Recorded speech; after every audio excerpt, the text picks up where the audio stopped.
Good morning, dear students. In our last lecture, we learned the poem On Another Sorrow by William Blake. In this lecture, we are going to study some of the questions based on this poem. First,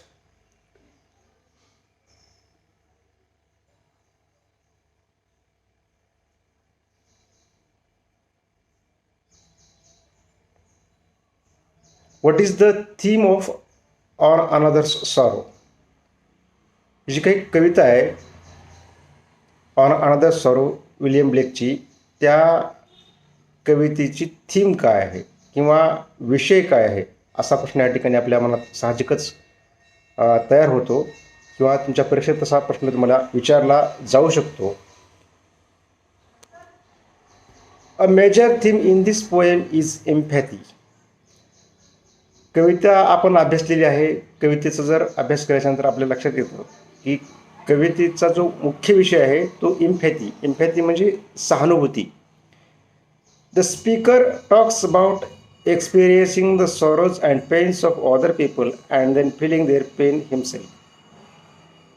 या कवितेमध्ये जो काही speaker आहे तो speaker इतरांच्या ज्या काही दुःख आहेत, ज्या वेदना आहेत, त्या दुःख किंवा त्या वेदना अनुभवतो आणि त्या दुःखाची आणि अनुभवाची जाणीव स्वतःला करून देण्याचं काम तो स्पीकर या कवितेमधून आपल्याला सांगतोय.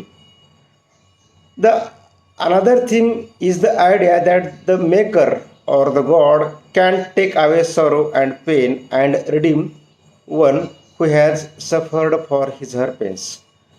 त्याचबरोबर या कवितेची दुसरी जो विषय आहे तो आपल्याला असा सांगता येईल की या कवितेमध्ये त्या ठिकाणी जो काही देव आहे किंवा हा येशू ख्रिस्त आहे तो दुःखी माणसाची जी काही वेदना किंवा दुःख आहे तो बरा करतो, तो त्या दुःखाचं निरसन करतो आणि त्याला त्यातून बाहेर काढण्याचं काम हा येशू ख्रिस्त किंवा देव करतो असं त्या ठिकाणी आपल्याला सांगता येईल.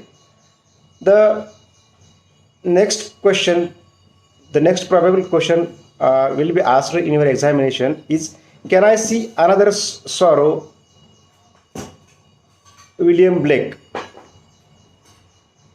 Again, here in this poem, poet says that, can I see another's woe and not be in sorrow too? Can I see another's grief and not seek for kind relief?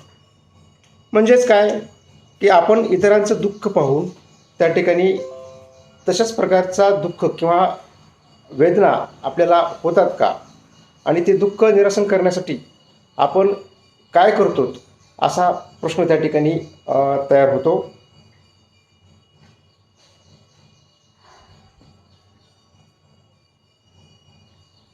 The next question which can be asked based on this poem is, who is talking in the poem on another sorrow. आता या कवितेवर बहुतांशरित्या विचारणारा प्रश्न असा त्या ठिकाणी तयार होतो की या कवितेच्या माध्यमातून आपल्या दुःखाचं वेदना व्यक्त करण्याचं काम कोण करत आहे.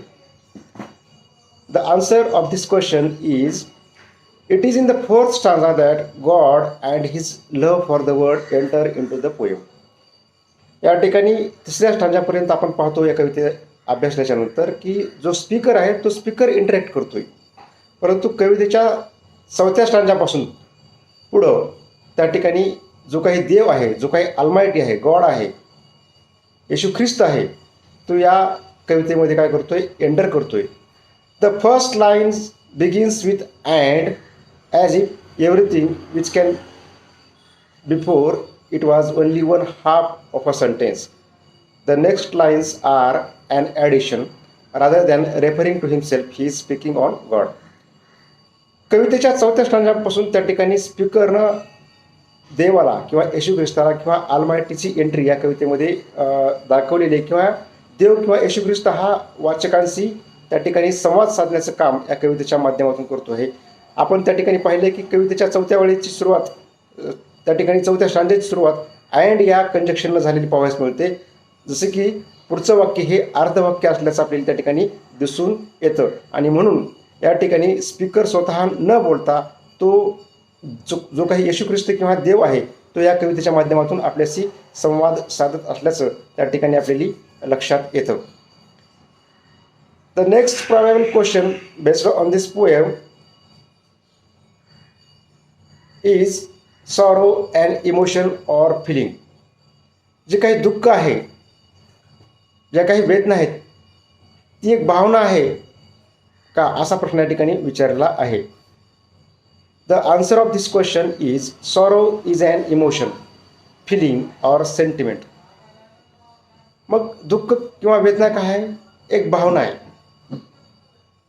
एक sorrow is more intense than sadness. मग सॉरो काय आहे? दुःखापेक्षा प्रखर असणारी एक भावना आहे, असं या ठिकाणी या उत्तराच्या दाखल आपल्याला या ठिकाणी सांगता येईल. The next question,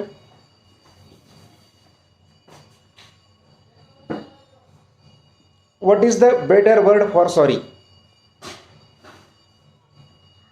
In this page you can discover 99 synonyms, antonyms, idiomatic expressions and related words for sorry, like sorrowful, apologetic, regretful, grieved, contrite, remorseful, penitent, melted, beggarly, regret and pitiful. There are number of synonyms you can find to the word sorrow here in this poem.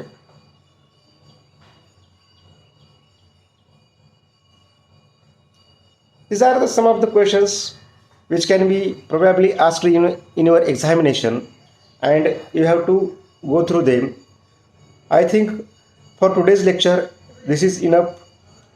Officially I conclude here that this poem on Another Sorrow by William Blake comes to an end. In our next lecture we will start a new poem from your semester 4th syllabus. I hope you will enjoy this poem and register your presentee by watching this video. Thank you for being with me.